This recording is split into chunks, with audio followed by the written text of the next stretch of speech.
അസ്റ്റ്യാഗസ് തൻ്റെ പ്രധാന സൈന്യാധിപൻ ഹാർപ്പഗസിനെ വിളിച്ച് അതീവ രഹസ്യമായി ആ കുഞ്ഞിനെ കൊന്നുകളയുവാനായിട്ട് കൽപ്പന ചെയ്തു.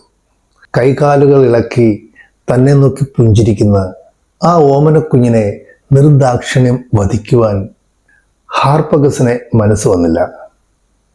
അദ്ദേഹം തനിക്ക് പരിചിതനായ ഒരു ഇടയനെ സമീപിച്ചിട്ട് അയാൾക്ക് കുറച്ച് സ്വർണ്ണ നാണയങ്ങളൊക്കെ സമ്മാനമായി നൽകിയിട്ട് ആ കുഞ്ഞിനെ ദൂരെ എവിടെയെങ്കിലും ഉപേക്ഷിച്ച് കളയുവാനായിട്ട് നിർദ്ദേശിക്കുന്നു. ആ ഇടയനും അദ്ദേഹത്തിൻ്റെ ഭാര്യയും ആ ദമ്പതികൾ ആ കുഞ്ഞിനെ കയ്യിൽ വെച്ചുകൊണ്ട് ഒരു വല്ലാത്ത ആശയക്കുഴപ്പത്തിലാകുന്നു. കാരണം അല്പനാളുകൾക്ക് മുമ്പാണ് തങ്ങളുടെ ഒരേ ഒരു മകൻ അകാലത്തിൽ മരണപ്പെട്ടു പോയത്. എന്തായാലും ആ ദമ്പതികൾ ആ കുഞ്ഞിനെ ഉപേക്ഷിക്കുവാനൊന്നും തയ്യാറായില്ല.